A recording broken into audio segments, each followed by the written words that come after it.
महेश बेटा, हम फिर भी तुमको यही कहेंगे कि तुमको पढ़ाई नहीं छोड़ना चाहिए था। अरे बाबूजी, वैसे भी हम कहाँ अच्छे थे पढ़ाई में, और आपके साथ साथ काम करेंगे, 4 पैसे कमाएंगे तो आपका भी बोझ थोड़ा हल्का हो जाएगा ना। अरे क्या बात कर रहा है बेटा, बच्चे कभी माँ बाप पे बोझ होते हैं क्या? अरे ये तो हमारा फर्ज है तुमको मीना को पढ़ाई लिखाई कराना, भरण पोषण करना। जब हमें पढ़ाई छोड़ने का अफसोस नहीं हो रहा तो आप काहे कर रहे हैं बाबूजी? हाँ, मीना पढ़ाई में अच्छी है, हम दोनों साथ साथ कमाएंगे तो वो आगे भी अच्छे से पढ़ पाएगी और बहुत कुछ सोचा जा सकता है।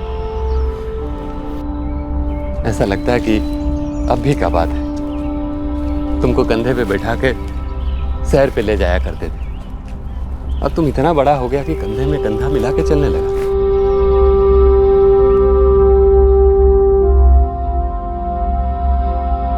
मीना, जरा चाय चढ़ा दे बिटिया, तेरे बाबूजी और भैया आते ही होंगे, तब तक हम दिया जला लेते हैं मंदिर में।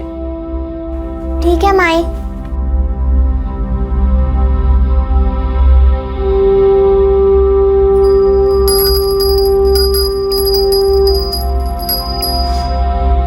अरे मीना बिटिया। लो माई, तुमने नाम लिया और बाबूजी और महेश भैया आ गए। बाबूजी डिब्बा दे दो। ये ले, एक कप चाय पिला दे बेटा। चाय चढ़ा दी है बाबूजी। मीना, ये ले पैसे। तू बोल रही थी ना कौन किताब लेनी है, आज से किताब कलम जो भी लेना हो हमसे कह देना, हर चीज़ के लिए बाबूजी को परेशान मत करना, ठीक है ना? बस तू अच्छे से पढ़ाई कर।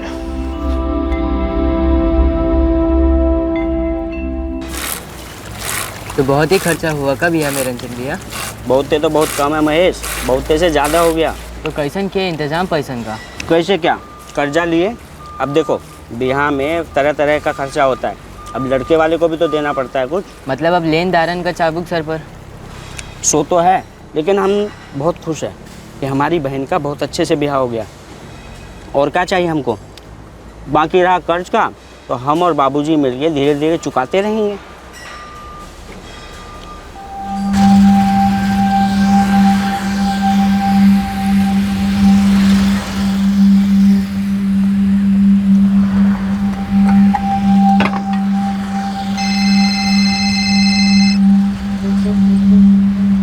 अरे नरेंद्र, हमारे गांव से फोन है बिहार से, तनिक बतिया के आते हैं। हेलो, प्रणाम चाचा जी, महेश बोल रहे हैं। अरे महेश बेटा, कैसे हो? बढ़िया है चाचा जी। सुभाष भैया और भौजी कैसी हैं? और छुटकी मीना? सब बढ़िया है। चाचा जी, आपसे एक जरूरी बात करनी थी। वो तो हम समझ गए बेटा, चाचा को ऐसे ही थोड़ा ना याद करोगे। ऐसी बात नहीं है चाचा जी। अरे मजाक कर रहे हैं, बोलो क्या बात है? कहा हमको बम्बई में कौन काम मिल सकत है? काहे नहीं मिल सकता? अरे बम्बई में मेहनत करने वाले को काम मिल ही जाता है। क्या शहर आने का विचार है का? विचार तो है चाचा जी, यहाँ गांव में मजदूरी करके जो मिलता है शहर में उससे ज़्यादा ही मिलेगा ना। सो तो है बेटा, लेकिन तेरे बाबूजी मानेंगे का? आप बात करेंगे तो ज़रूर मानेंगे। नहीं, हम बात तो कर लेंगे बेटा, लेकिन ऐसे अचानक ऐसे शहर आने का कैसे सूझा? बाबूजी की कमाई से घर चलता है, और मीना की शादी, उसकी पढ़ाई, इन सब चीज़ों के लिए भी तो पैसे जोड़ने होंगे ना। अब हम ज़्यादा कमाएंगे तो बाबूजी का हाथ बटा पाएंगे ना। बात तो पते की है बेटा। आप बात करेंगे ना बाबूजी से? वाह बेटा, चाचा के कंधे पे बंदूक लगा के निशाना लगा रहे हो। कोई बात नहीं, हम बात करेंगे। हो सके तो आज ही बात कीजिएगा। रखते हैं, राम राम। हमको सब मालूम है, सत्या को हमसे बात करने के लिए तुम ही बोले थे ना? जी बाबूजी। हम महेश को कहीं नहीं जाने देंगे, कह देते अभी से। भाई तनी समझने की कोशिश करो, शहर जाएंगे ज़्यादा कमाएंगे, तुम्हारी और बाबूजी की भी मदद कर पाएंगे, और मीना भी अच्छे से पढ़ पाएगी। अरे बम्बई से हमारी पढ़ाई का क्या लेना देना, हम तो यहाँ अच्छे से पढ़ रहे हैं और आगे की पढ़ाई भी स्कॉलरशिप से करेंगे। तू चुप कर बाबूजी, समझाइए ना इन्हें, घर में ज़्यादा पैसा होगा तो सबके लिए अच्छा ही है ना। जो कुछ मिल रहा है उसमें हम खुश हैं, सब कुछ ठीक ही तो चल रहा है, और भगवान आगे भी सब कुछ ठीक ही करेंगे। माई वो तो करेंगे, पर हमें भी तो कुछ करना पड़ेगा ना। अरे बेटा, बम्बई बहुत दूर है, अब ऐसे ही तुमको कैसे भेज दें? हमको सोच विचार कर लेने दो, फिर हम बताते हैं। बाबूजी, हमने सोच विचार करके ही फैसला लिया है, और चाचा जी भी तो वही शहर में काम करते हैं। उनकी बात और है, वो अकेली जान है, न कोई परिवार न कोई जिम्मेदारी है उनपे। तू अभी इतना बड़ा नहीं हो गया है कि तुझे अकेले शहर भेज दे। अकेले कहाँ माई, हम चाचा जी के साथ रहेंगे, वो बोले हैं हमको नौकरी दिला देंगे, हम जो कमाएंगे सब तुम्हें भेज देंगे। देखो तुम है ना बोले ना हम कि हम सोच विचार के बताएंगे। अब ये बहस खत्म करो। जितना सोचना है सोच लीजिए, लेकिन ये कहीं नहीं जाएगा, ये बात तय है। माई ठीक कह रही है, भैया कहीं नहीं जाएंगे।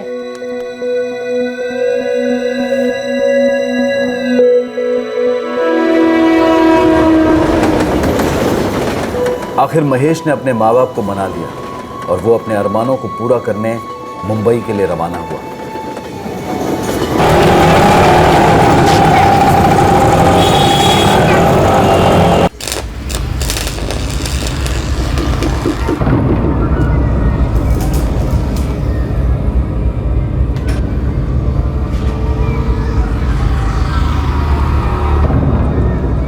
सलाम नसीम भाई। वालेकुम सलाम।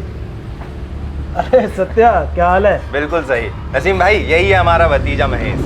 बड़ा मेहनती लड़का है। महेश के चाचा सत्यपाल ने उसे नसीम कुरैशी के लोहे की ग्रिल बनाने के कारखाने में काम पर लगा दिया। मैंने काम किया है? जी, गांव में मजदूरी करते थे। बहुत बढ़िया। देखो वो सुलेमान है, वो तुझे काम सिखाएगा। शुक्रिया नसीम भाई, कल सुबह से ही भेज देता हूँ इसको।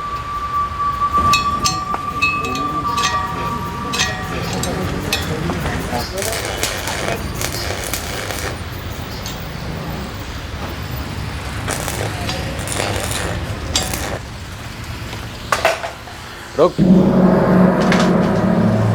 दे इधर। अबे पेन नहीं, पाना है ये, समझा? देख, इसको ऐसे डाला, घुमाया ताकत लगा के, देख खुल गया ना। अब एक बात को कितनी बार समझाया मैं तेरे को? हाँ, लगता है तेरा भेजा ना, इसके पेज झीले। जिस दिन दिमाग खराब हो ना, सारे पेज सही करूंगा तेरे में। चल फटाफट काम कर। अबे बैठा बैठा मुंह क्या देख रहा है? फटाफट हाथ चला। नहीं, मेरा हाथ चल गया बेटा तो ठीक हो जाएगा तू।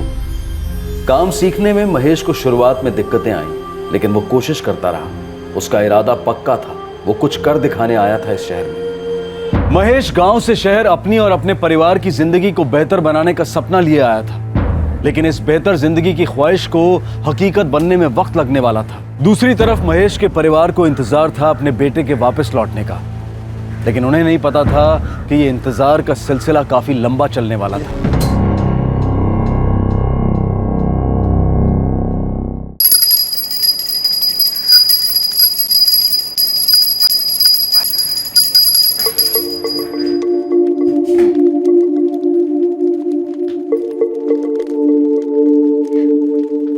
बात हुई महेश से?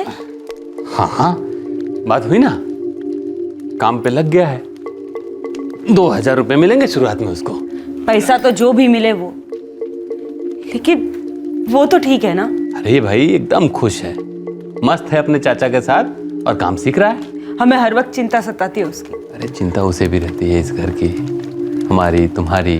अरे तुमको तो खुश होना चाहिए, समझदार है तुम्हारा बेटा। हाँ, पर पहली बार अपनी नजरों से दूर किया है, वो भी इतने बड़े शहर।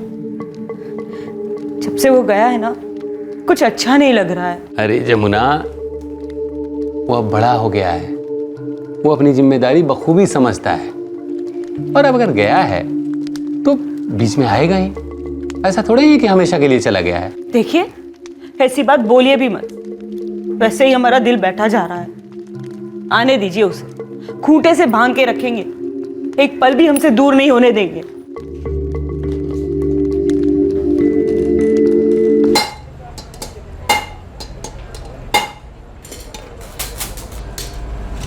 ध्यान रख इसका। पागल कहेगा। चलता हूँ मैं। खुदा हाफिज। खुदा हाफिज।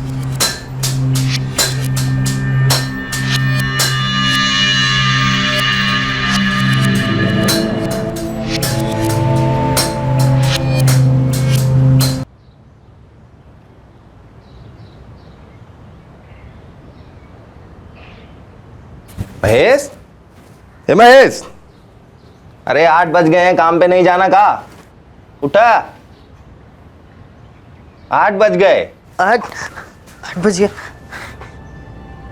उनको तो बहुत तेज बुखार है। पता नहीं इतना कैसे सो गया।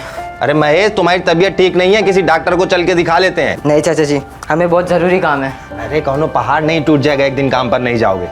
गरम स्त्री की तरह शरीर तप रहा है तुम्हारा, आराम करो आज। हमारा जाना बड़ा ज़रूरी है। हम चलते चाचा जी, राम राम। अरे ऐसा क्या जरूरी है राम। महेश?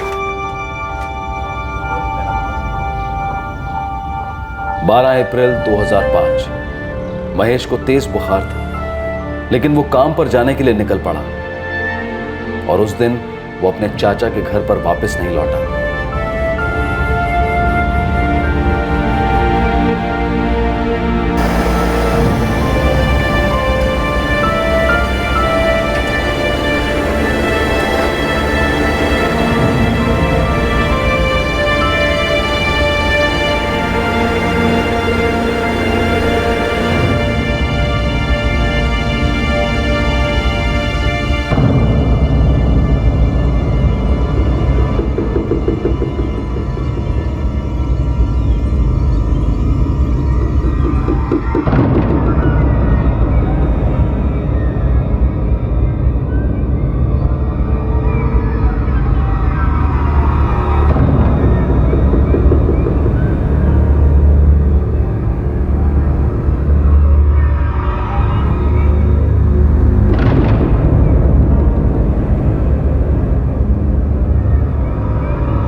नसीम भाई, नसीम भाई, महेश कहाँ है? कल रात से घर नहीं लौटा।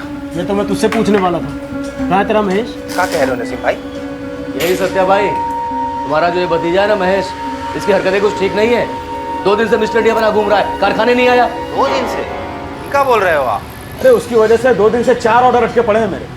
कम से कम बता के तो जाना चाहिए ना। अरे मैंने गलती की भाईजान, जो इसके कहने पे इसके भतीजे को काम पे रखा। यहाँ काम अधूरा पड़ा है, ऑर्डर पूरे करने हैं। अचानक नया कारीगर कहाँ से लाऊं? क्या कह रहे हो नसीम भाई?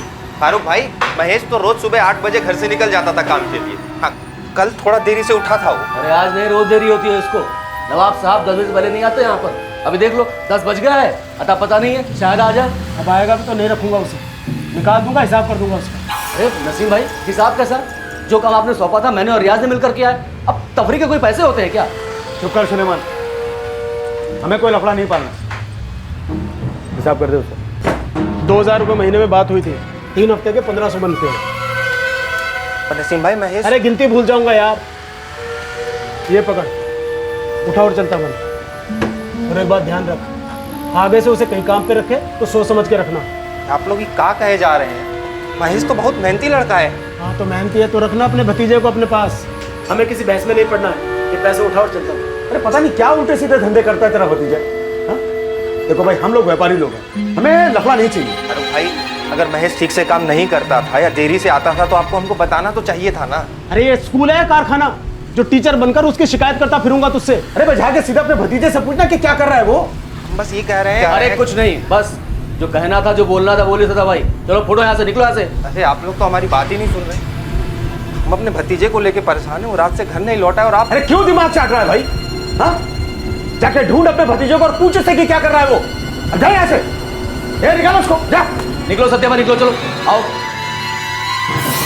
ये ले ले, पकड़ पकड़ पकड़, चलता बन। अरे शक्ल क्या देख रहा है, चलता बन। फिर भैया वो आप पर इतना काहे चिल्ला रहे थे? यही बात हमारी समझ में नहीं आ रही। भतीजा हमारा घर नहीं लौटा, हम परेशान हैं और उल्टा वो हम पे ही चिल्ला रहे थे। भैया आप हमारी बात मानिए, आप ना वो गांव में बड़का भैया को फोन लगाइए। हो सकता है महेश को इस शहर नहीं भाया होगा और वो गांव चला गया होगा। नहीं नरेंद्र, उसको गांव जाना होता तो हमको बिना बताए कहाँ जाता। अभी हम बात करेंगे सुभाष भैया से। हमको क्या डर लग रहा है मालूम है? का? कहीं नसीम भाई सही तो नहीं कह रहे, कहीं अपना महेश किसी उल्टे चक्कर में तो नहीं पड़ गया। उम्र ही ऐसी है, कभी कभी बच्चे भटक जाते हैं। भैया जितना सोचेंगे ना उतना चिंता में पड़ेंगे। आप तो गांव में बड़का भैया को फोन लगाइए, महेश वहीं गया होगा। नहीं सत्या, 2 दिन से तो हमारा कोनो बातें नहीं हुआ है महेश से। जब आखिरी बार आपकी बात हुई थी तो कुछ कहा था महेश ने आपसे? नहीं तो, लेकिन ये सब तुम हमसे काहे पूछ रहे हो? कुछ हुआ है क्या महेश को? भैया वो महेश कल सुबह काम के लिए निकला था घर से, अब तक लौटा ही नहीं। का? कारखाने जाके उसके मालिक से पूछे तो वो तो कहते हैं कि 2 दिन से आया ही नहीं। महेश गया कहाँ पे? समझ में नहीं आ रहा है भैया। हमें लगा कहीं गांव तो नहीं चला गया, इसलिए आपको फोन किए हैं। नहीं, यहाँ तो नहीं आया है। और फिर बिना बताए तुमसे वो कैसे जाएगा कहीं? क्या करें? वही सोच रहे हैं भैया कि क्या करें। महेश के पास फोन भी तो नहीं है। सत्या, हमको लगता है कि तुम पुलिस में जाओ और रपट लिखवाओ। अब घबराइए मत, हम जाते हैं थाने। ठीक है, हम भी बम्बई आते हैं। नहीं भैया, हमारी माने तो आप वहीं रुकिए। क्या पता आज कल में वो गांव लौट आए, आप उसका वहाँ इंतजार कीजिए। हम बतियाते हैं यहाँ पुलिस से।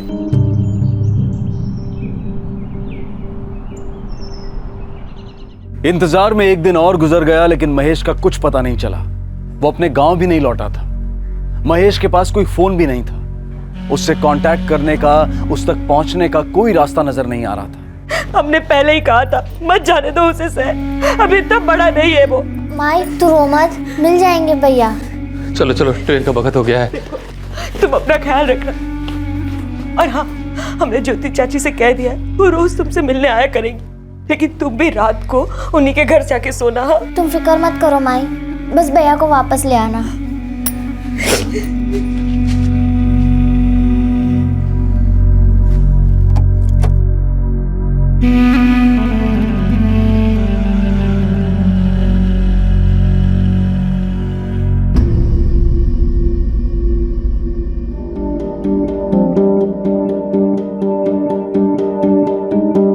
साहब, 2 दिन हो गए महेश घर नहीं लौटा, वो अपने गांव भी नहीं गया।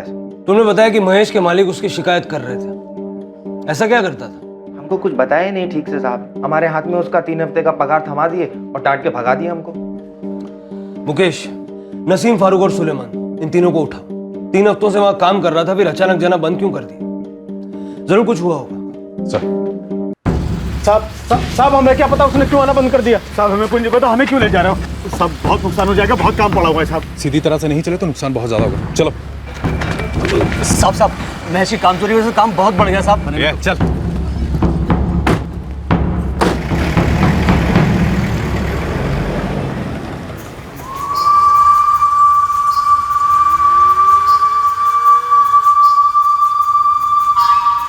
साहब महेश 11 अप्रैल को नहीं आया और ना ही 12 को। मैं सोच ही रहा था कि उसके चाचा से बात करूं, लेकिन 13 को ये खुद आ गया और मुझसे पूछने लगा कि महेश कहाँ है। हम भी तो वही पूछ रहे हैं, महेश कहाँ? कसम खुदा कि हम लोगों को नहीं पता कि महेश किधर है। आवारागर्दी का शौक था उसे, दिन रात घूमता रहता था इधर उधर। साहब कारखाने में काम कम, खुराफात ज्यादा करता था। सत्यपाल के कहने पर तुमने उसे काम पर रखा था ना? जी साहब, वो सत्यपाल का भतीजा था इसलिए भरोसा किया। सत्यपाल जिस लॉन्ड्री में काम करता है वो हमारे कारखाने के पास ही है, बरसों से जानते हैं उसे। और तुम्हें कारीगर की जरूरत भी थी? जी साहब। तो जब उसने अचानक आना बंद कर दिया तो दिक्कत तो हुई होगी। वो तो साहब महेश जब काम पर होता था तब भी दिक्कत तो होती थी। अब काम में भी ढीला था और टाइम का भी ढीला था। उसके चाचा ने बताया था कि वो सुबह 8 बजे घर से निकलता था काम के लिए, लेकिन साहब कभी 10 बजे पहले पहुंचा नहीं कारखाने वो। तो जब 2 दिन तक महेश नहीं आया तो तुमने सत्यपाल को फोन करके पूछा नहीं? अब साहब हम अपने कस्टमर्स की फिक्र करेंगे या उस गैर जिम्मेदार लड़के की? उस दिन ऑर्डर्स भी काफ़ी थे डिलीवरी के। हाँ सर, 12 तारीख को माल डिलीवरी करना था वापी में, और मैंने महेश से बोला भी था कि सुबह 8:30 बजे आ जाना डिलीवरी के लिए, लेकिन वो तो आया ही नहीं। अब वो उस दिन सुबह 8 बजे उठा था, हम खुद उठाए थे उसे। बीमार था लेकिन फिर भी काम पे जाने के लिए निकला, बोल रहा था बहुत जरूरी काम है। नहीं चाचा जी, हम चलते हैं, हमारा जाना जरूरी है। राम राम चाचा जी। कैसे? ये कह के निकल गया। हाँ लेकिन कारखाने तो नहीं पहुंचा ना। वो साहब उसके बाद मैंने 9 बजे तक उसका इंतजार किया, फिर मैं खुद ही गाड़ी लेकर निकल गया डिलीवरी करने के लिए।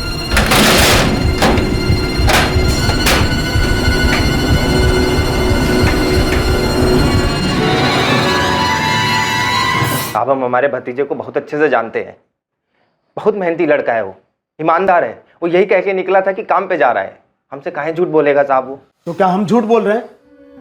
साहब भलाई का तो जमाना ही नहीं रहा। बहुत बड़ी गलती की जो इसके भतीजे को काम पे रखा।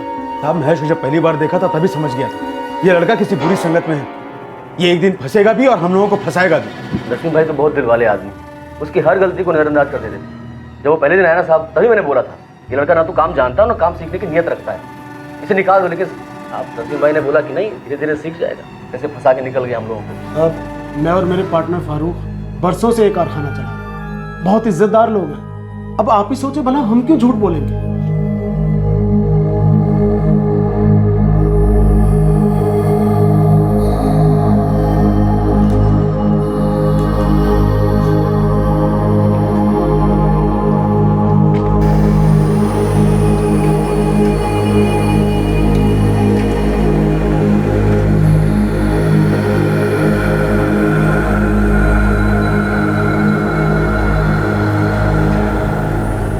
क्या कहा पुलिस ने?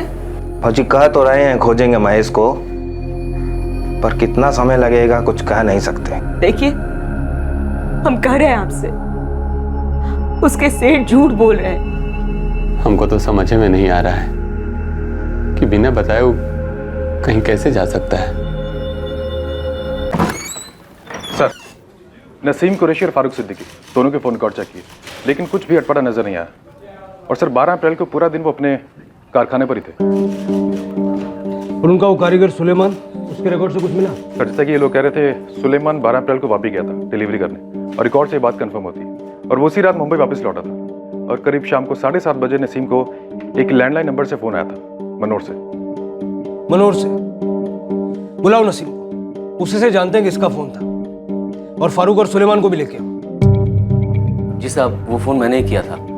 वो वापिस से लौटते टाइम साहब मैं मनोर में रुका था चाय नाश्ते के लिए एक ढाबे पे, तो वहीं से फ़ोन किया था।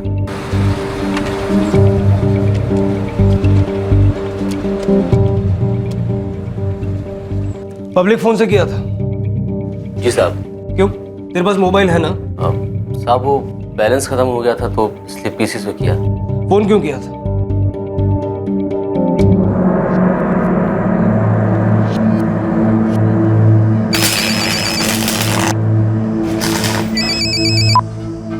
हेलो, अस्सलाम वालेकुम नसीम भाई, सुलेमान बोल रहा हूँ। हाँ सुलेमान बोल, डिलीवरी हो गई ठीक से?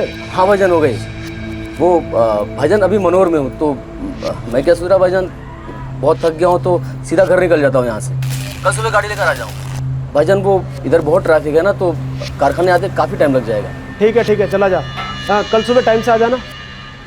बस साहब यही पूछने के लिए फ़ोन किया था। साहब ये सही कह रहे हैं। साहब आप कब तक हमें ऐसे बुलाते रहेंगे सवालात करने के लिए?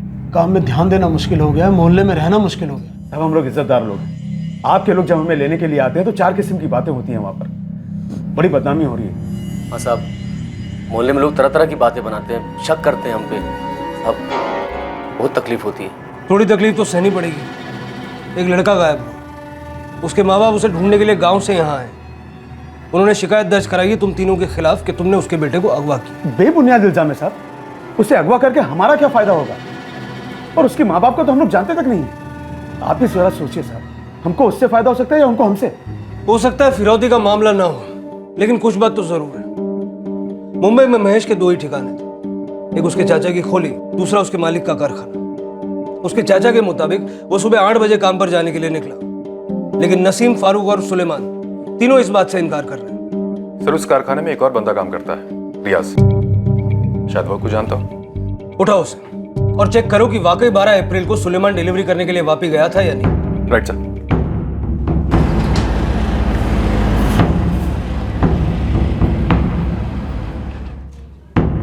साहब 12 अप्रैल को 11 के आसपास मैंने कारखाना बंद किया था। फारूक और नसीम पूरा दिन कारखाने पर ही थे? हाँ साहब, वो दोनों तो उधर ही रहते। वो लोग भी कारखाने को बंद करने के बाद ही बाहर निकलते। फिर तू कहाँ गया? साहब अपन भी अपने घर जाएंगे और कहाँ। सुलेमान भी साथ था ना तेरा? सुलेमान नहीं साहब, वो तो सुबह सुबह डिलीवरी के लिए निकल गया था ना, वापी के लिए।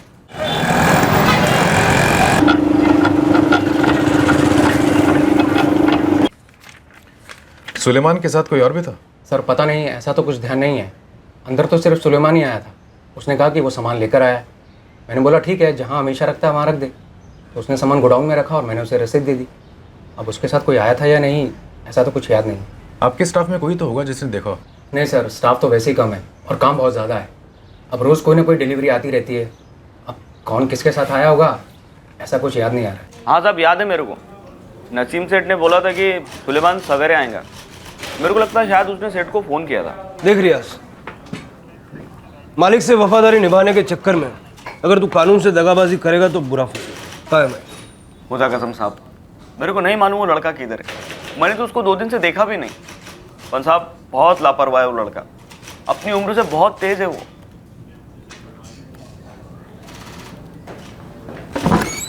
सर 12 तारीख को सुलेमान डिलीवरी करने वापी गया था, ये बात कंफर्म होती, लेकिन उसके साथ कोई और भी था या नहीं ये पता नहीं चला। समझ में नहीं आ रहा ये महेश अचानक कैसे गायब हो गया। कुछ तो हुआ हो, कोई तो वजह हो। महेश के चाचा सत्यपाल और पिता सुभाष रोज पुलिस स्टेशन आते अपने बेटे के बारे में पूछने।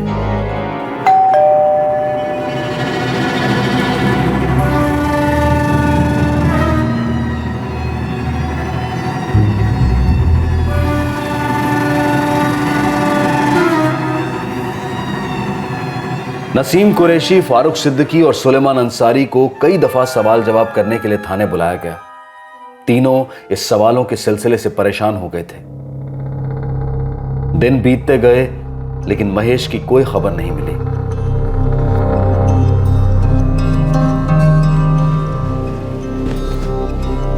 सत्या, अब हमको जाना होगा। सारा काम धाम छोड़ के कितने दिन यहाँ पड़े रहेंगे, और ऐसे भी मीना वहाँ अकेली पड़ी है। पड़ोसियों के भरोसे कितना दिन छोड़े उसको। समझते हैं भैया, हमको बहुत बुरा लग रहा है। हमारे भरोसे आप महेश को यहाँ भेजे थे और हम उसे संभाल नहीं पाए। ऐसा मत सोचो, इसमें तुम्हारी क्या गलती है। देखो, हम जा रहे हैं, लेकिन तुम थाने जा के समाचार लेते रहना। हमको पूरा भरोसा है कि तुम एक न एक दिन महेश को गांव लेके जरूर आओगे। सत्या, हम इंतजार करेंगे। भाऊजी, भैया हम वादा करते हैं कि हम पूरी कोशिश करेंगे महेश को ढूंढने में। हमारा भी बेटा है वो, उसका पता हम जरूर लगा कर ही रहेंगे।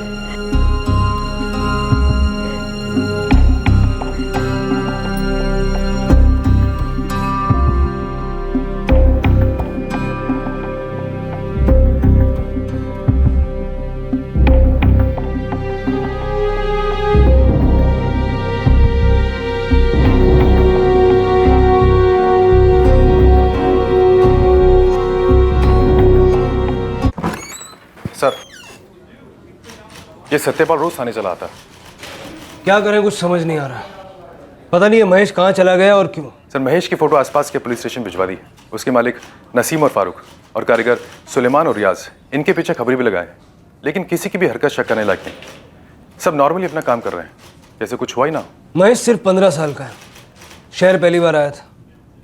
क्या वाकई किसी बुरी संगत में पड़ गया होगा जैसा उसके मालिक बता रहे हैं, या फिर कोई बहला फुसला के उसे अपने साथ ले गया हो? सर, अगर ऐसा हुआ है तो वो मुंबई के काफ़ी दूर होगा, क्योंकि यहाँ की छोटी मोटी सभी गैंग से बड़ी सख्ती से पूछताछ की, लेकिन महेश के बारे में कुछ भी सुनने को नहीं मिला। कोशिश जारी रखो मुकेश, शायद कुछ पता चल जाए।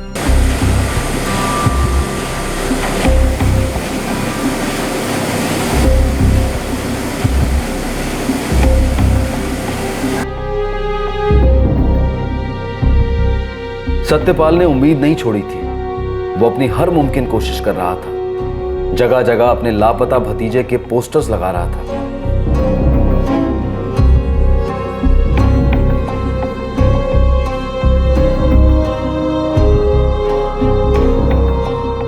वहां महेश के पिता भी बेचैन थे अपने बेटे के बारे में जानने के लिए। महेश की मां रोज बेटे की सही सलामत वापसी के लिए प्रार्थना करती।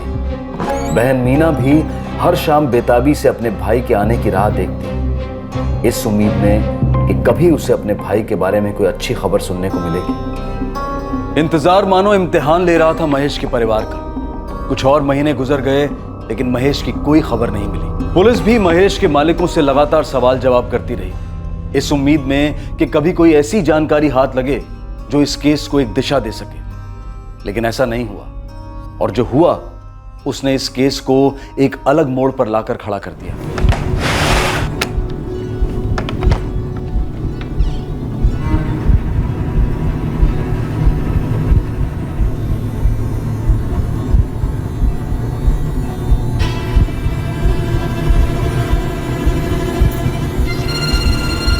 आप कहीं जा रहे हैं क्या? कुछ काम है। ऐसे अचानक? और जा कहाँ रहे हैं? कुछ दिनों में लौट आऊंगा। पर जा कहाँ रहे हैं, कुछ तो बताइए। सुनिए ना, सब खैरियत तो है ना? ऐसे कहाँ जा रहे हैं बिना बताए? वो कहाँ जा रहे हैं आप?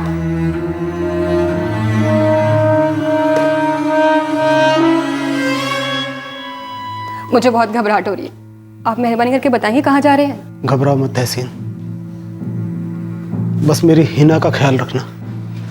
चलता हूँ, खुदा हाफिज। सुनिए सुनिए तो।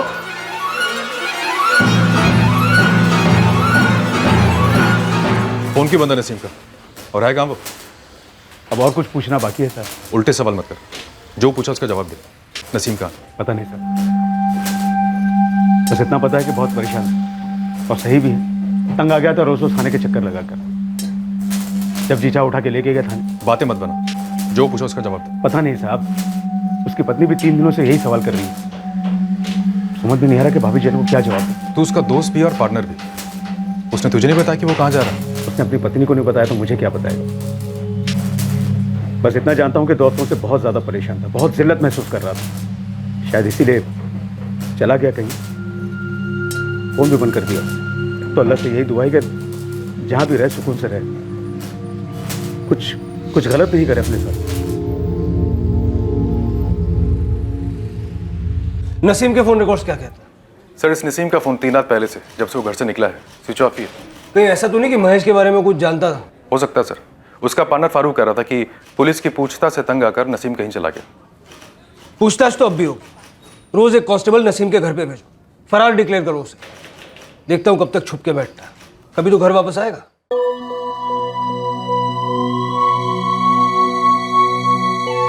The number you have called is currently switched off. मगर उस दिन के बाद नसीम के बारे में कभी कोई खबर नहीं मिली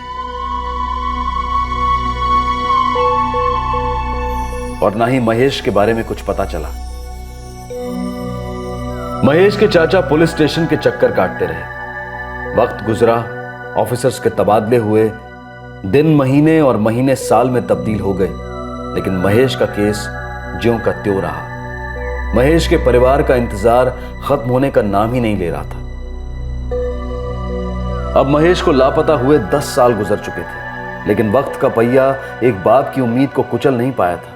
वो अब भी आस लगाए बैठे थे कि एक दिन उनका बेटा घर जरूर लौटेगा। उम्मीद की एक लौ उसकी मां के सीने में भी जल रही थी, जो 10 सालों से अपने बेटे की सलामती की कामना कर रही थी। एक बहन ने राखियों में बचपन के उन सालों को संजो कर रखा था जो उसने अपने बड़े भाई की कमी महसूस करते हुए जिए थे।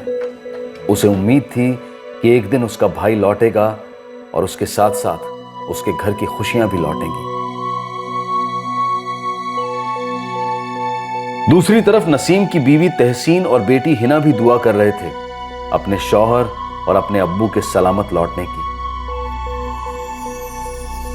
इन सालों में सुलेमान और रियाज की जिंदगी आराम से कटती रही।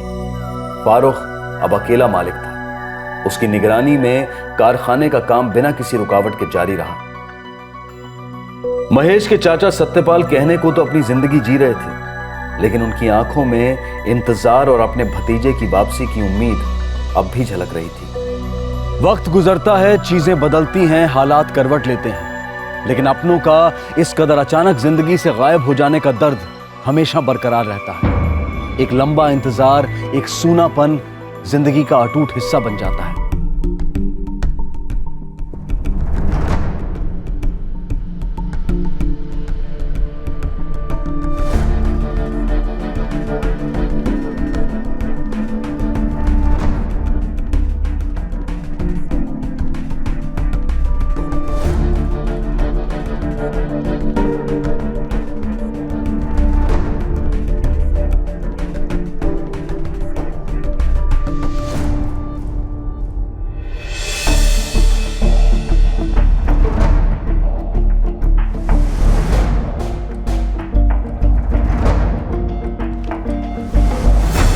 Coming sir. आओ राजन। अभी तक जितने भी अनसॉल्व केसेस मैंने देखे उनमें से ज़्यादातर रॉबरी के हैं। सर मैं जो रिकॉर्ड्स चेक कर रहा था उनमें से मुझे एक मिसिंग केस की फाइल मिली है जो अब तक सॉल्व नहीं हुआ है। Missing case? जी सर। कब का है? सर 2005 का। 10 साल हो गए लेकिन अब तक सॉल्व नहीं हुआ है। 10 साल? जी सर। और जितने भी अनसॉल्व केसेस हैं उनमें ये सबसे ज़्यादा पुराना है। महेश सिंह 15 साल का था जब 12 अप्रैल 2005 को लापता हुआ, और इस केस का एक सस्पेक्ट नसीम कुरैशी जो महेश सिंह का मालिक भी था, वो भी 29 मई को गायब हो गया। इसमें लिखा है कि वो फरार है। मैंने पूरी फाइल पढ़ी है सर। ये महेश का चाचा सत्यपाल 2013 तक पुलिस स्टेशन के चक्कर लगाता रहा इस केस की प्रोग्रेस जानने के लिए। इसमें यह भी लिखा है कि नसीम कुरैशी का पार्टनर फारूक और उनके 2 वर्कर सुलेमान और रियाज से भी पुलिस ने क्वेश्चनिंग की थी, लेकिन ये चारों अपनी स्टेटमेंट्स पे अड़े रहे। इन चारों के स्टेटमेंट्स एक जैसे हैं। जी सर। इनफैक्ट नसीम के पार्टनर फारूक के हिसाब से तो ये रिपीटेड क्वेश्चनिंग ही उसके फरार होने की वजह है। बैठो सर। राजन 10 साल से एक बंदा गायब है, इनफैक्ट 2 बंदे गायब हैं और किसी को पता ही नहीं कि उनके साथ क्या हुआ। और ये लड़का महेश तो सिर्फ 15 साल का था। सर मैंने इसके चाचा की स्टेटमेंट पढ़ी है। ये महेश बिहार के गरीब परिवार का लड़का है। बिहार से मुंबई कुछ पैसे कमाने आया था ताकि अपने परिवार की मदद कर सके। हो सकता है इसका परिवार आज भी इसका इंतज़ार कर रहा हो। सिर्फ एक परिवार ही नहीं, इंसाफ को भी इंतज़ार होगा इस केस के सॉल्व होने का, और हम पूरी कोशिश करेंगे इस केस को क्लोजर दे सकें।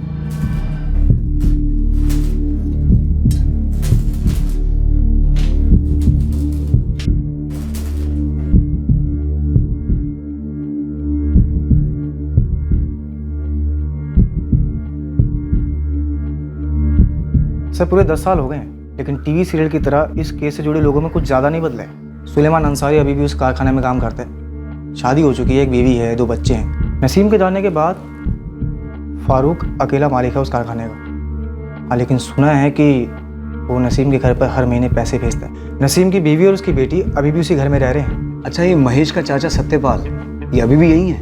हाँ, चाचा भतीजे के इंतज़ार में कुछ जल्दी बूढ़ा हो गया, लेकिन काम अभी भी उसी लॉन्ड्री में करता है। नसीम के बारे में कुछ पता चला? इतने सालों में कभी तो कोशिश की होगी उसने अपने परिवार से मिलने की। सर पूरे 1 हफ्ते से नज़र रख रहा हूँ, पर ऐसा कुछ सामने निकल कर नहीं आया। सर सब जानते हैं कि केस ठंडा पड़ चुका था। अगर नसीम चाहता तो लौटकर अपने परिवार के पास वापस आ सकता था। शायद उसे कहीं दूर भेज दिया गया हो जहाँ से वो लौट ही ना सके। सर नसीम के पार्टनर फारूक के हिसाब से वो पुलिस की रिपीटेड क्वेश्चनिंग से परेशान था। तंग आ गया था रोज रोज थाने के चक्कर लगाकर, जब जीचा उठा के लेके गया थाने। लेकिन उसकी बीवी ने अपनी किसी बात में ऐसा कोई जिक्र नहीं किया। हो सकता है नसीम को महेश के गायब होने की वजह पता हो, और यही जानकारी उसके गायब होने की वजह बन गई। कई साल पहले बेंगलुरु में भी ऐसा ही केस हुआ था। एक औरत गायब हुई, उसकी बेटी ने उसकी मिसिंग कंप्लेंट लिखवाई, लेकिन काफ़ी समय तक पता ही नहीं चला उस औरत के बारे में। लेकिन 4 सालों के बाद पता चला कि वो औरत मिसिंग नहीं है, मर चुकी है। उस औरत के बॉयफ्रेंड ने उसे मारकर उसी के घर आंगन में दफन कर दिया था। तो आपको लगता है कि नसीम मर चुका है, मारा जा चुका है? हो सकता है, लेकिन ये इस बात पे डिपेंड करता है कि वो महेश के बारे में क्या जानता था। लेकिन एक बात को लेकर मैं काफ़ी श्योर हूँ, महेश का गायब होना और नसीम का फरार होना, ये दोनों वारदातें कनेक्टेड है। सर महेश के केस में सभी हॉस्पिटल्स को चेक किया गया था, सभी पुलिस स्टेशन में उसकी फ़ोटो भेजी गई थी, उसका कोई पता नहीं चला। लेकिन नसीम के केस में ऐसी कोई तहकीकात हुई नहीं, ना ही उसकी बीवी से तफसील में कोई बातचीत हुई। क्योंकि आर.के. मार्ग पुलिस को ये लगा कि नसीम फरार हो चुका है, और वो इस इंतजार में बैठे रहे कि एक दिन थक हार के खुद ही वापस आ जाएगा, इसलिए उसे ढंग से ढूंढने की कोशिश ही नहीं हुई। लेकिन मुझे पूरा यकीन है कि नसीम महेश के गायब होने की वजह से वाकिफ था, और पूरे चांसेस हैं कि नसीम के कारखाने का कोई ना कोई आदमी इसमें शामिल है। सर अगर ऐसा है तो एक ज़बरदस्त फील्डिंग लगाते हैं इस फारूक, सुलेमान और रियाज पर। कोशिश करके देख सकते हैं, लेकिन मुझे नहीं लगता कोई लीड मिलेगी। लीड हमें नसीम के मिलने पर ही मिलेगी, अगर वो जिंदा है तो। राजन, नसीम को ढूंढना शुरू करो, लेकिन उसके कारखाने के किसी आदमी को हाथ मत लगाओ। ये काम बड़ी होशियारी से होना चाहिए। सर, और नसीम की फोटो नेशनल डेटाबेस पे भी डालो। 10 साल पुरानी सही, लेकिन अंदाजे के लिए काफ़ी है। सर, एक सही सुराग मिला ना राजन, फिर देखना ये 10 साल पुराना अनसॉल्व केस कैसे सॉल्व होगा।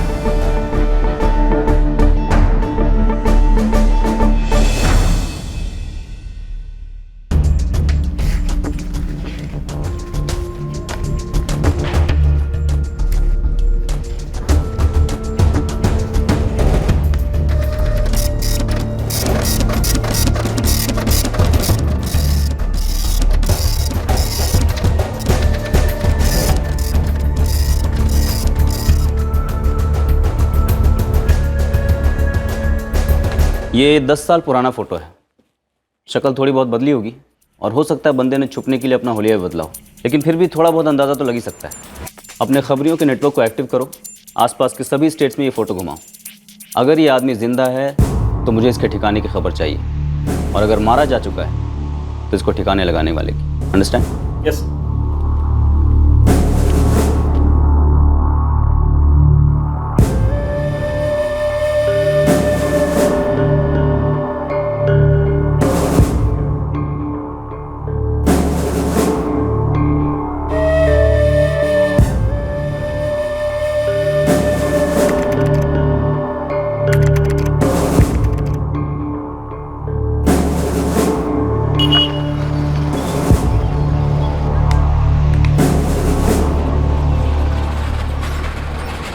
लीजिए ना भाभी जी, आप तो कुछ भी नहीं खा रही हैं।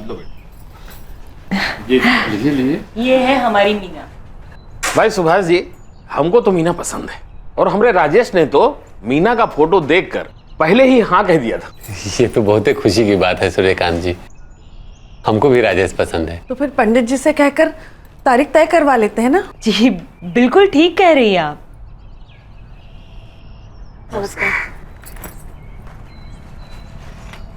सुभाष जी, पहले झिझक हो रही थी, दुविधा में थे, अब सोचा बात को छेड़ना चाहिए या नहीं। कौन सी बात सूर्यकांत जी? आपके बेटे की, उसके बारे में सुना हमने, बहुत दुख हुआ सुन के। अब आपकी जगह में रखकर सोचूं भी तो दिल कांप जाता है। 10 साल आपने कैसे सहन किए हैं ये दुख? अब तो दिन, महीना, साल ये सब गिनना ही छोड़ दिए हम। शुरू में ऐसा लगा था जैसे कोई अंधा बूढ़ा आदमी बीच रास्ते में अपना लाठी खो दिया हो। उसका नाम याद आते ही आंखों में आंसू आ जाते थे। लेकिन अब तो समय के साथ वो भी सूख गया। अब तो बस यही सोचते हैं कि हमसे दूर है तो दूर ही सही, जहां भी हो खुश हो, आबाद हो। महेश की माई आज भी शाम को जब भगवान का दिया जलाती है तो यही प्रार्थना करती है कि वो घर लौट आए, उसका कोई समाचार आ जाए, पता चले कि कहाँ है, कैसे है। लेकिन क्या करेंगे, आज अगर यहाँ वो रहता तो बहुत ही खुश होता। शादी की सारी तैयारी वही करता। सूर्यकांत जी, 15 साल की अवस्था से वो अपने बारे में कम और अपनों के बारे में ज़्यादा सोचता था। हमारे बारे में, अपने माई के बारे में, मीना की पढ़ाई लिखाई, उसके शादी ब्याह, पता नहीं भगवान ने नसीब में और कौन सा मोड़ लिखा है। हम तो यही सोचते हैं कि नसीब ने ही महेश से हमको मिलाया था और नसीब ने ही छीन भी लिया।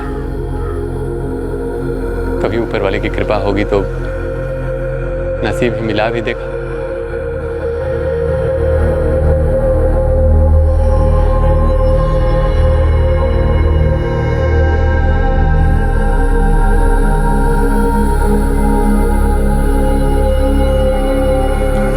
मीना, ये ले। तू कह रही थी ना तुझे कौन किताब लेनी है? आज से जो भी किताब कलम लेना हो हमसे कह देना। बाबूजी को हर बात के लिए परेशान मत करना, ठीक है?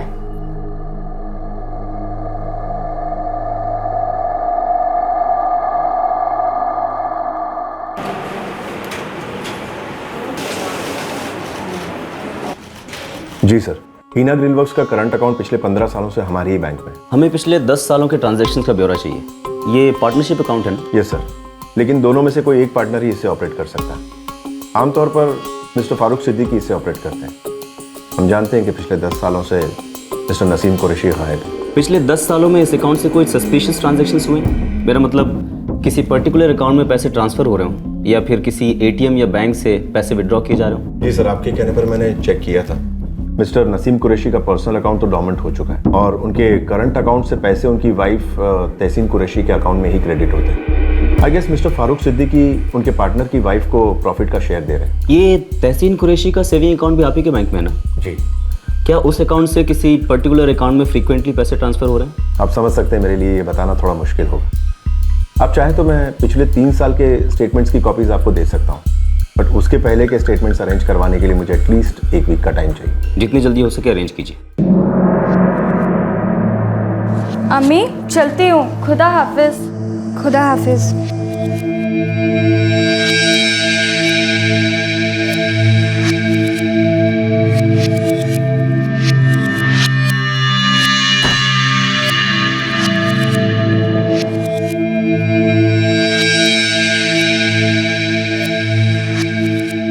सर, फारूक और तहसीन दोनों के बैंक ट्रांजैक्शन मैंने स्कैन किए हैं।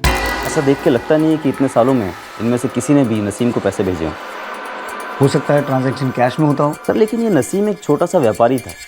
अगर ये मान भी लें कि वो पुलिस की क्वेश्चनिंग के डर से शहर छोड़ के भाग गया, फिर भी एक आम आदमी के लिए कैसे पॉसिबल है अपने परिवार से 10 साल तक दूर रह पाना? इतने सालों में ना तो वो घर लौटा, ना ही अपनी बीवी या बेटी को कॉन्टैक्ट किया। फारूक और तहसीन के फ़ोन रिकॉर्ड्स में भी कुछ नहीं मिला है। इस केस का कोई एंगल ही समझ में नहीं आ रहा सर। राजन, आज हम उसी सिचुएशन में हैं जहां 10 साल पहले कोई और पुलिस टीम रही होगी। आज हम ये मान के चल रहे हैं कि 10 साल पहले अगर ये इन्वेस्टिगेशन 4 कदम भी आगे बढ़ी होती तो ये केस उसी वक्त सॉल्व हो गया होता। इस बार हमसे कोई गलती नहीं होनी चाहिए। पर अगर ये फारूक, रियाज और सुलेमान को उठा लें और थोड़ी सख्ती से पूछताछ करें तो मुझे लगता नहीं वो लोग कुछ उगलेंगे, क्योंकि केस की शुरुआती 2-2.5 महीने में उनसे 20 बार पूछताछ हुई है और वो लोग टस से मस नहीं हुए।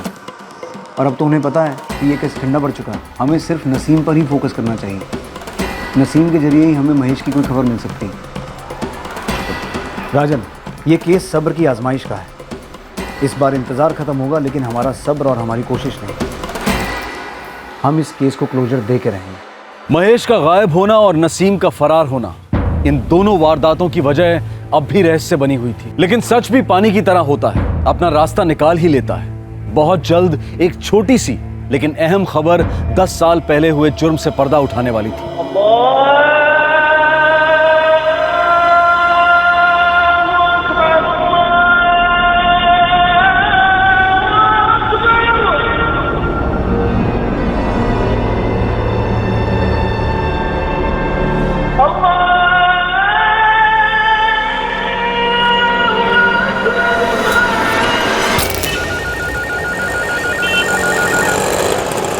हेलो हेलो, क्राइम ब्रांच थाना। हाँ जी बोलिए। सब इंस्पेक्टर राजन बापट साहब से बात हो सकती है क्या? हाँ मैं राजन बात कर रहा हूँ, बोलिए। सलाम सर। सर मैं भदोही से बोल रहा हूँ, शाहबुद्दीन आलम। सर मुखबिर हूँ, टिप देना काम है अपना। हाँ शाहबुद्दीन बोलो, क्या टिप है? सर अपने पास एक फोटो आया था नसीम कुरैशी का।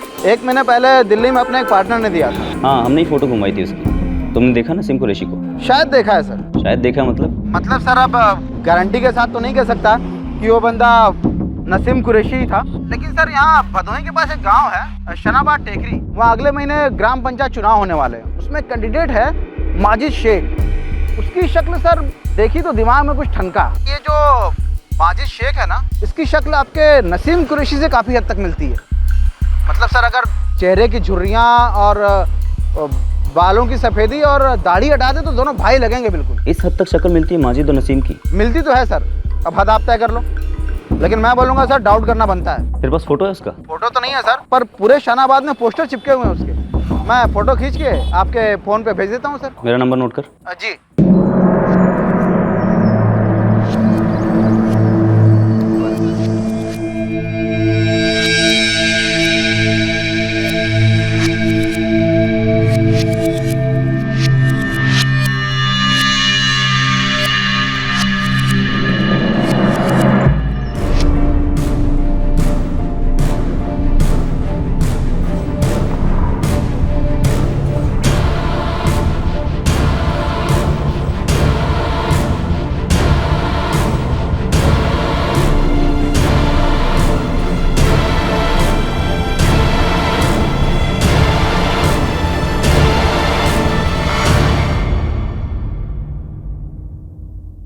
हो सकता है ये दोनों एक ही आदमी, लेकिन दावे से नहीं कहा जा सकता, क्योंकि कई बार ऐसे होता है कि 2 लोगों की शक्लें एक दूसरे से मिलती हो। सर वैसे मैंने शहाबुद्दीन को माजिद की डिटेल निकालने के लिए कहा है। राजन, ये बहुत सही मौका है। 10 साल बाद हाथ लगा है। हमारी तरफ से कोई कसर नहीं रहनी चाहिए। हम खुद शनाबाद टेकरी जाएंगे।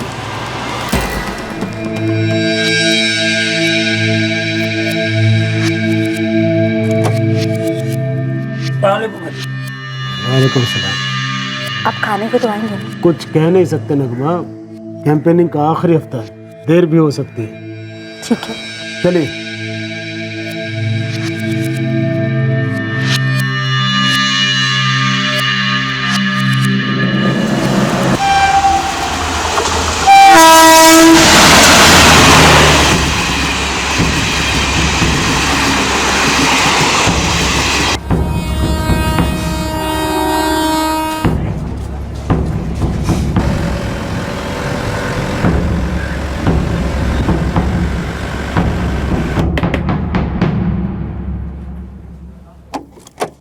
सलाम सर, मैं शाहबुद्दीन।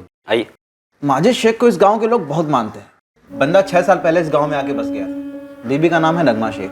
दोनों साथ में ही गांव आए थे। लेकिन 6 साल पहले मियाँ बीवी आए कहाँ से थे, किसी को तो पता होगा। सर यही तो गड़बड़ है, बंदे को लोग मानते बहुत हैं लेकिन जानते कम है। अब इससे पहले कहाँ रहता था, क्या काम करता था, किसी को कुछ नहीं पता। हाँ, लेकिन जब से गांव में आया है, गांव वालों की भलाई के लिए बहुत काम करता है, ज़रूरतमंदों को पैसे की मदद भी करता है। और ये पैसे लाता कहाँ से, करता क्या है? खेती सर, फसल से अच्छी कमाई हो जाती है।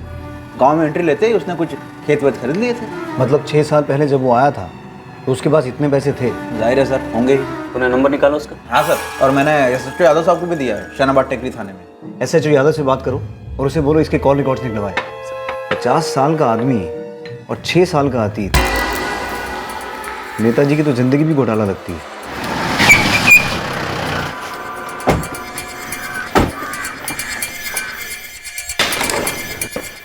अजय साहब, माजिद शेख की कॉल रिकॉर्ड चेक किए, शक करने वाली कोई बात सामने नहीं आई। मुंबई तो क्या महाराष्ट्र के किसी भी बंदे से कोई कांटेक्ट नहीं माजिद का। सिम कार्ड पोस्टपेड है, इसी गांव से खरीदा गया है 6 साल पहले। ये आदमी तो लगता है 6 साल पहले ही इस दुनिया में आया है। वो तो है, माजिद मियाँ की ज़िंदगी से जुड़ी हर चीज़ 6 साल पहले शुरू हुई। काफ़ी जुगाड़ करके निकलवाया है। माजिद शेख के पंचायती चुनाव का नॉमिनेशन फॉर्म, ID प्रूफ के साथ में।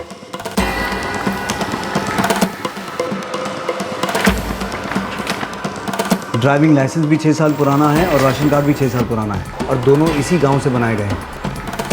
इनकम टैक्स स्टेटमेंट तो एज पर रूल 3 साल का ही जमा किया है। इस माजिद की हिस्ट्री के ढेर सारे पन्ने गायब हैं। जो कुछ भी किया है बाल सफ़ेद होने के बाद किया है। बचपन और जवानी तो जैसे जिया ही नहीं। सर, ये नसीम जब फरार हुआ था तो उसकी उम्र 40 साल थी और इस बात को 10 साल हो गए। इस माजिद ने भी इस फॉर्म में अपनी उम्र 50 साल मेंशन की है, एग्जैक्टली 50 साल। नसीम 10 साल से कहाँ है किसी को नहीं पता। ये माजिद 6 साल पहले कहाँ था हमें नहीं पता। दोनों की शक्ल मिलती है, उम्र मिलती है। यादव साहब, इतना मेल मिलाप इत्तेफाक नहीं हो सकता। अजय साहब, माजिद पर शक बिल्कुल बनता है, लेकिन वो गांव का इज्जतदार आदमी है, इलेक्शन लड़ रहा है। उसे नसीम साबित करने के लिए ठोस सबूत चाहिए। यूं ही पकड़ के पूछताछ नहीं कर सकते। हाँ सर, वरना गांव वाले तो बवाल मचा देंगे। और आप तो जानते हैं चुनाव के समय माचिस की मशाल का काम करती है। माजिद के समर्थक इसे विपक्षी साजिश बताकर तोड़फोड़ और नारेबाजी शुरू कर देंगे। अब उसे पुलिस स्टेशन बुला नहीं सकते। घर में घुस के पूछताछ करने का तो सवाल ही पैदा नहीं होता। बिल्कुल, हमें बहुत संभल के आगे बढ़ना हो और इन्फॉर्मेशन इकट्ठी करनी होगी ताकि कोई झुठला न सके। एक काम करते हैं, अंधेरे में तीर चलाते हैं। अगर निशाने पे लग गया तो ये माजिद ही हमें नसीम तक पहुंचाएगा।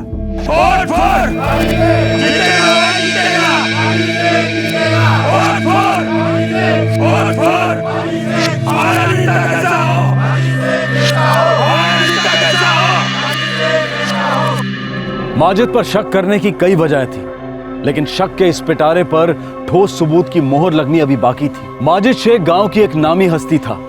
बिना ठोस सबूत उसे हाथ लगाने से गांव का माहौल बिगड़ सकता था। मामला नाजुक था, लेकिन क्राइम ब्रांच भी इस केस को नतीजे तक पहुंचाने का मन बना चुकी थी। क्राइम ब्रांच ने एक दाव खेला और ये दाव सफल रहा। इंतजार का लंबा दौर खत्म हुआ और सच्चाई सामने आई। चुनाव ना हुआ, सौतन हो गई। सुबह से रात बस यही एक बात, घर पे तो आप दिखते नहीं।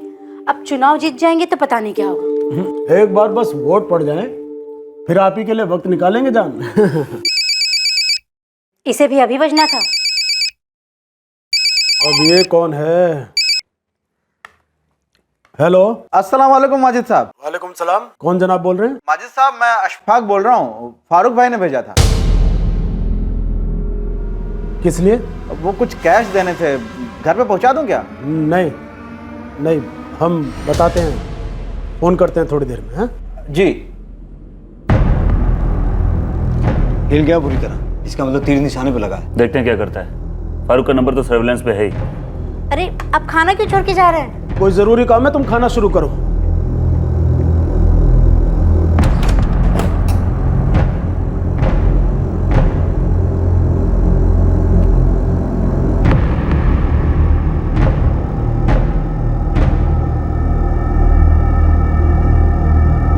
सर, फारूक के नंबर पे किसी का कॉल आ रहा है। टाइपिंग शुरू करो।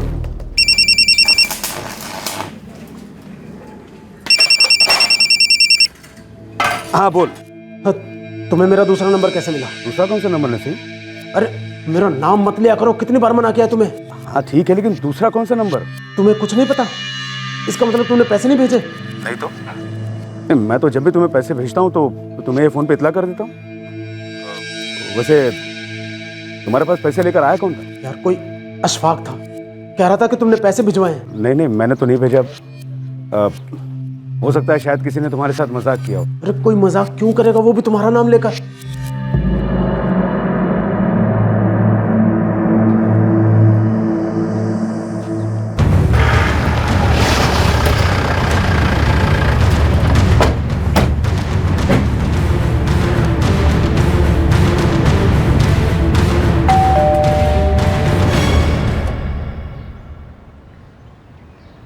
माजिद साहब हैं? जी है तो, पर आप कौन? आप उनसे कहिए मैं भाईंदर से आया हूँ, वो अपने आप समझ जाएंगे। जी।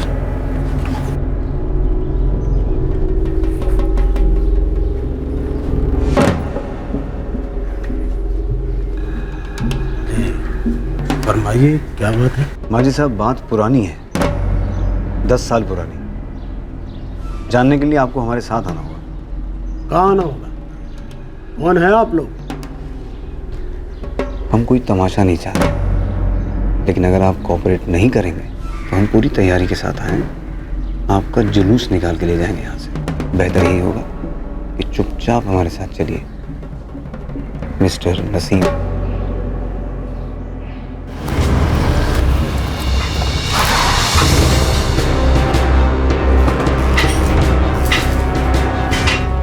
क्राइम ब्रांच चलो।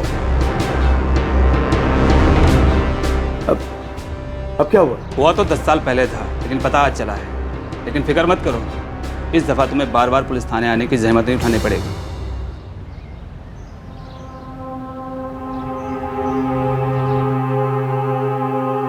साल 2005 की उस सुबह महेश अपने घर से निकला था और फिर कभी नहीं लौटा।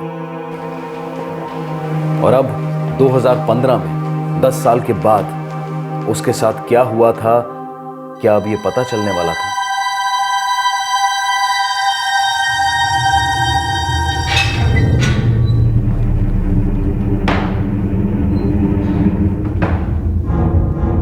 माजिद शेख उर्फ नसीम कुरैशी, नाम ठिकाना परिवार सब कुछ छोड़ दिया तुमने, लेकिन तुम्हारे कर्मों ने तुम्हारा पीछा नहीं छोड़ा। अब वक्त आ गया है सच कबूल करने का।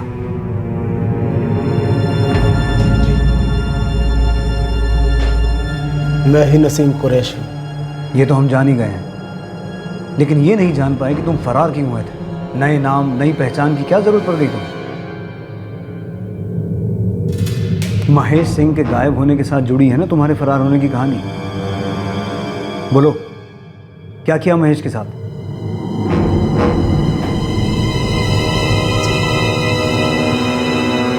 मैंने जो कुछ भी किया वो मैं करना नहीं चाहता था।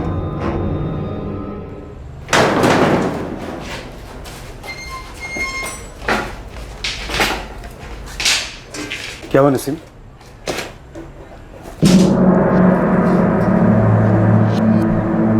अब और बर्दाश्त नहीं कर पा रहा हूँ फारूक, न जाने कब टूट जाऊं और वो सारी बातें बोल दूं जिसे राज रखने का वादा किया था। हिम्मत रख, हिम्मत रख नसीम। देख, अगर ये राज खुल गया ना तो हम सबकी जिंदगी बर्बाद हो जाएगी। जानता हूँ फारूक, लेकिन क्या करूं? न चैन से सो पाता हूं, न सोच पाता हूं। चैन सुकून सब छिन गया। महेश का चेहरा मेरे जहन में घूमता रहता है, मुझे सताता है। ऐसा क्या किया तुमने महेश के साथ जो तुम्हारे जहन से जा नहीं रहा था? वो हमने कुछ नहीं किया। जो कुछ भी हुआ हमें तो उसके बारे में पता तक नहीं था। अब क्या होगा फारूक भाई? और हम लोगों को हिम्मत रखनी होगी।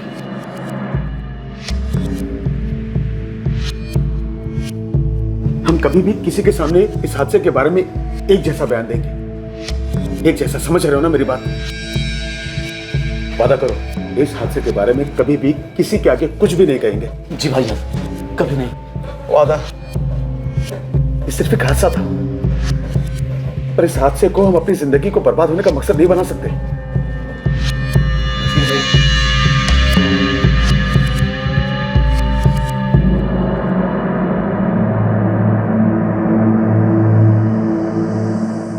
क्या गलती हुई थी तुम लोगों से? क्या किया था तुमने महेश के साथ? बोलो नसीम कुरैशी।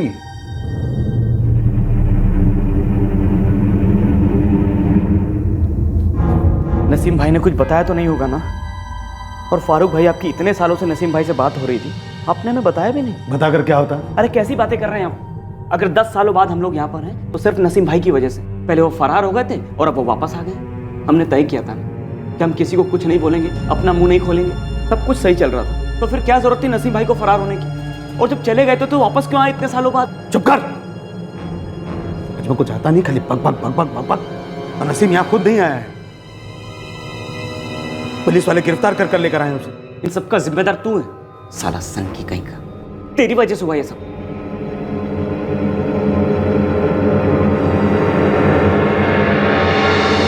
12 अप्रैल 2005 की उस सुबह को महेश काम पर आया था।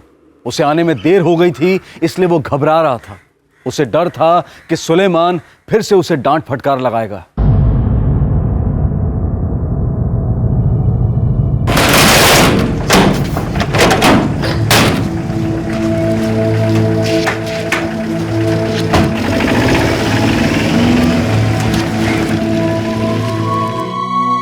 लेट लतीफ, कभी बुलाया था मैं तेरे को? माफ करना सुलेमान भाई, वो तबीयत ठीक नहीं है, अभी भी बुखार है, इसीलिए देरी हो गई। चुप नौटंकी बाज, अंदर बैठ।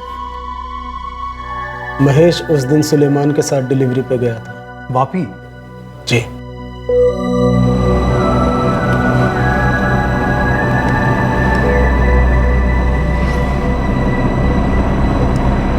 डिलीवरी निपटाकर जब वो लोग वापस लौट रहे थे तब मुझे एक फोन आया। हेलो नसीम भाई, सुलेमान बोल रहा हूँ। हाँ सुलेमान, डिलीवरी हो गई ठीक से? तू इतना हाफ क्यों रहा है? भाईजान वो बहुत गड़बड़ हो गई भाईजान। क्या हुआ? वो भाईजान मैं गाड़ी मनोर के पास छोड़ा है। क्या कोई एक्सीडेंट कर दिया क्या? नहीं भाईजान, वो अरे वो क्या कर रहा है, सीधी तरह बोलना। अरे किसी पे गाड़ी चढ़ा दी, किसी को मार दिया क्या? क्या किया उस जाहिल ने? अब सोचना यह है कि आगे क्या करना है। वो अभी भी वहीं खड़ा है, बहुत बुरी तरह डरा हुआ है। गाड़ी को वापस लाना पड़ेगा वरना बहुत मुश्किल में फंस जाएंगे हम लोग। रियाज। हाँ भाई। एक काम कर, तू मेरी गाड़ी लेकर आ जा। ठीक है। जा जा जा जा जल्दी। हम लोग फोन यहीं छोड़कर जाएंगे। चल।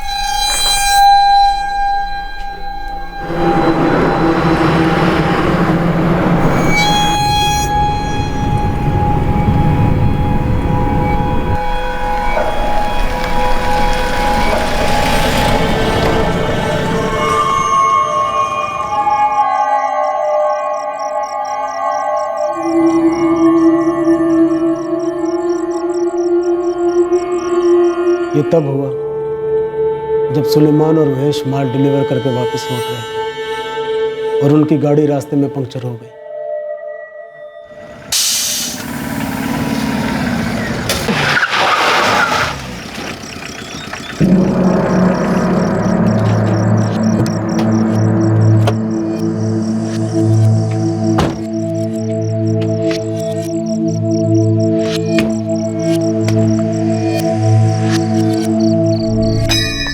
साला चिरकुट मेरे पे चिल्लाएगा? चल चिल्ला, चल चल चिल्ला ना।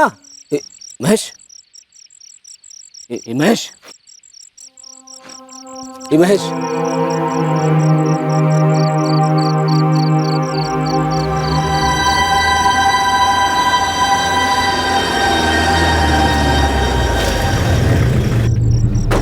तू पागल है? दिमाग खराब हो गया तेरा? भाईजान बेहोश है भी वो। बेहोश है? कितनी बार बोला तुझे दिमाग ठंडा रखा कर। भाईजान गलती हो गई, पता नहीं कब दिमाग घूम गया मेरा। मेरे को लगता है हॉस्पिटल ले जाएंगे तो बच जाओगे। लेकिन हम नहीं बचेंगे, अस्पताल में बहुत से जवाब देने पड़ेंगे। और अगर ये हॉस्पिटल में मर गया ना तो बहुत सारे इल्जाम हमारे सर पे आ जाएंगे। तो फारूक भाई क्या करेंगे हम लोग? और भाई रास्ता सुनसान, इधर कोई आता था भी नहीं है, तो इसे यहीं छोड़ देते ना। जब यहीं छोड़ दे क्या? सोचने दे, हमें सोचने दे क्या करना है। ये एरिया से काम कर, टायर चेंज कर, जा उसकी मदद कर जा।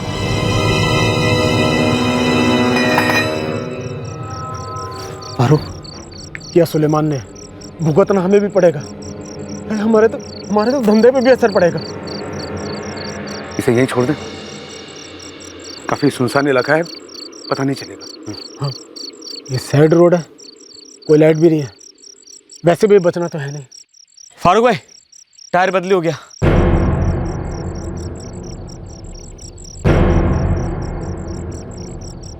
जब तुम लोगों ने उसे रास्ते के बीच लिटाया तब वो जिंदा था?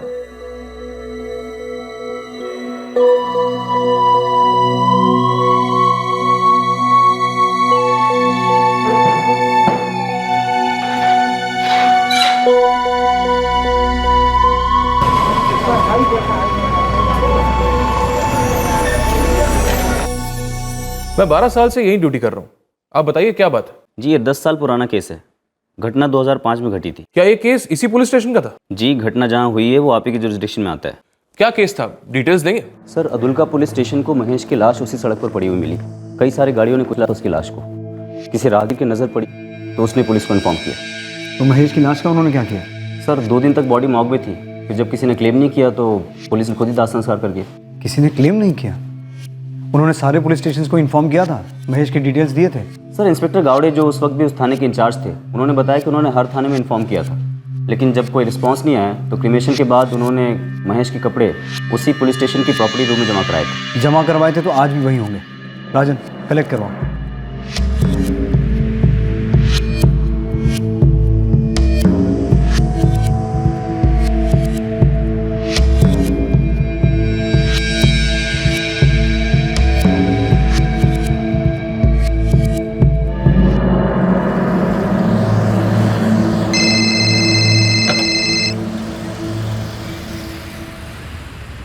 हेलो,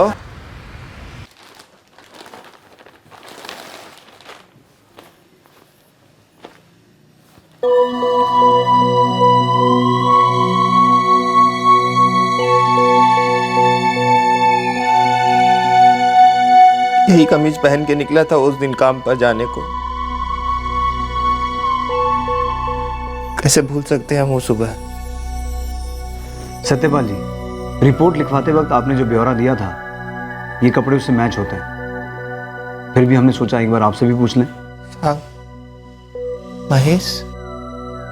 महेश जिस दिन 12 अप्रैल को घर से निकला था उसे उसी दिन मार दिया गया था। सुलेमान अंसारी ने मार डाला उसे। फारूक सिद्दीकी, नसीम कुरैशी, रियाज, ये सब इस बात से वाकिफ थे। मुझे बेहद अफसोस है कि सच का पता लगाने में हमने बहुत ज़्यादा ही वक्त लगा दिया। I am really sorry.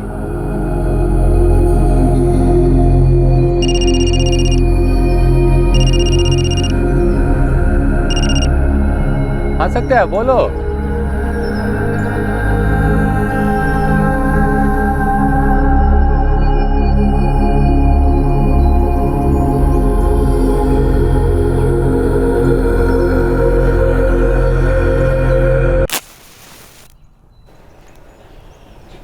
Meena, बिटिया चाय चढ़ा दे, तेरे बाबूजी के आने का वक्त हो गया है।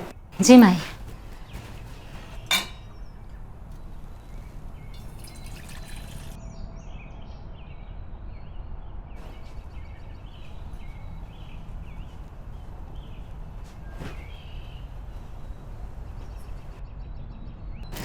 लो बाबूजी, चाय लीजिए बाबूजी। आप चाय काहे नहीं ले रहे हैं बाबूजी? क्या हुआ? क्या बात है? सत्या का फोन था, उसको पुलिस थाने से फोन आया था।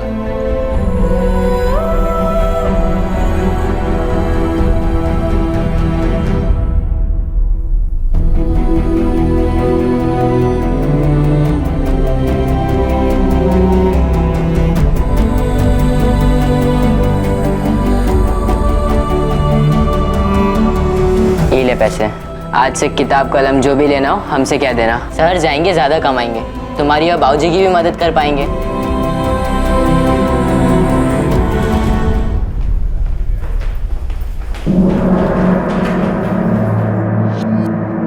अम्मी, अम्मी पुलिस क्यों आई थी यहाँ पर?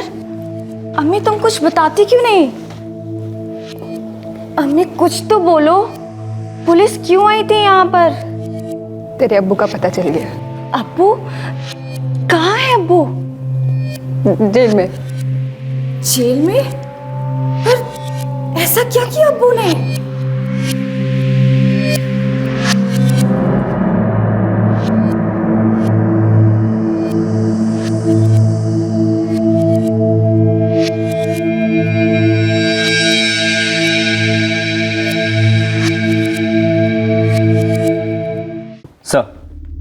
सर फारूक, रियाज और सुलेमान की स्टेटमेंट्स ले ली हैं।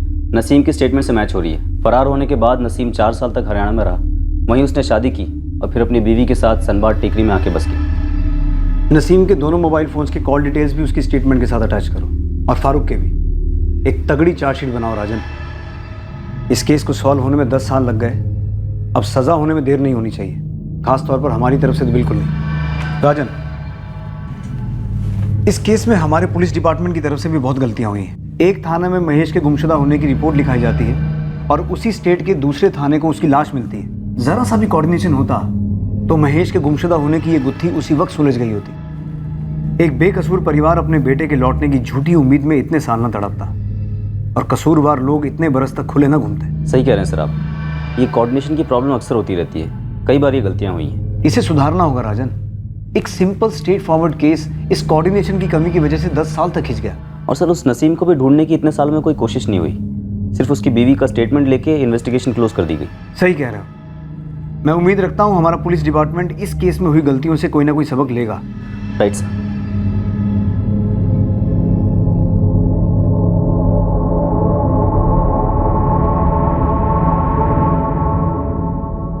नसीम कुरैशी, फारूक सिद्दीकी, सुलेमान अंसारी और रियाज बेग पर लापरवाही के कारण हुई मौत के लिए आईपीसी की धारा 304A और एक ही मंशा से कार्य करने के लिए धारा 34 लगाई गई है। इसके अलावा पुलिस ने हत्या की धारा 302 भी लगाई है। केस को सही क्लोजर तब मिलेगा जब यह केस कोर्ट में ट्रायल के लिए आएगा और आरोपियों को सजा मिलेगी। लेकिन सराहनीय बात यह है कि क्राइम ब्रांच के दृढ़ निश्चय और प्रयासों की वजह से सालों से धूल में दफन यह अनसुलझा हुआ केस आखिरकार सुलझ गया। एक लंबे इंतजार के बाद ही सही इस केस को एक किस्म का समापन मिला। एक 15 साल का मेहनती लड़का जो अपनी उम्र से ज्यादा परिपक्व, ज्यादा समझदार था, वो गांव से शहर ये अरमान लेकर आया था कि अपने परिवार का सहारा बनेगा। लेकिन महेश की बदकिस्मती कि उसके सीनियर साथी कर्मचारी सुलेमान ने उसे हमेशा नीचा दिखाने की कोशिश की। उसे कदम कदम पर डांट फटकार, अपमान और शोषण सहना पड़ा, और एक दिन यह अमानवीय बर्ताव अपनी सारी सीमाएं लांघ गया और महेश की जिंदगी को मौत की चौखट पर ले गया। महेश के मालिकों ने भी अपनी सो कॉल्ड इज्जत बचाना महेश की जान बचाने से ज्यादा जरूरी समझा और उसे रास्ते पर मरने के लिए छोड़ दिया। मुजरिमों को लगा था कि वो कभी पकड़े नहीं जाएंगे और 10 सालों तक उनका यह भ्रम बना भी रहा, पर आखिरकार यह भ्रम टूटा। हर मुजरिम की तरह उनका चेहरा भी बेनकाब हुआ। कहते हैं कि कोई भी अपनी माँ के पेट से सीख कर नहीं आता, कोई भी शख्स एक्सपर्ट वक्त और अनुभव के बाद ही बनता है। अपने क्षेत्र में माहिर और तजुर्बेकार कहलाने वाले कभी ना कभी फ्रेशर्स ही होते हैं, अपने किसी सीनियर के हाथ के नीचे काम करके ही तैयार हुए होते हैं। दफ्तर हो या कारखाना, बड़ी कंपनी हो या छोटी कंपनी, ये बेहद जरूरी है कि उस जगह के मालिक या सीनियर्स नए भर्ती हुए लोगों के साथ सही बर्ताव करें, उनकी दिक्कतों को समझें, उनको सही सलाह दें, उनकी मदद करें और उन्हें अपने आप को साबित करने का मौका और मोटिवेशन दें। अगर कोई अपने नीचे काम कर रहे शख्स के काम से संतुष्ट नहीं है, वो शख्स उनकी उम्मीदों पर खरा नहीं उतर रहा है, तो बेहतर होगा कि अदब और विनम्रता के साथ उस शख्स को इस बात से वाकिफ कराया जाए और रिस्पेक्ट के साथ उसे जाने को कहा जाए। अपने नीचे काम करने वाले इंसान का दमन करना, शोषण करना अनैतिक ही नहीं बल्कि अमानवीय है। अब मैं अनूप सोनी आपसे विदा लेता हूँ, फिर मुलाकात होगी अगले एपिसोड में और खुलासा करेंगे एक और जुर्म का। तब तक सतर्क रहें, सुरक्षित रहें और देखते रहें क्राइम पेट्रोल सतर्क। सबक एक को सीख हम सबको। जय। इस तरह के और भी एपिसोड देखने के लिए हमारे चैनल को सब्सक्राइब करें और बेल आइकन दबाना ना भूलें।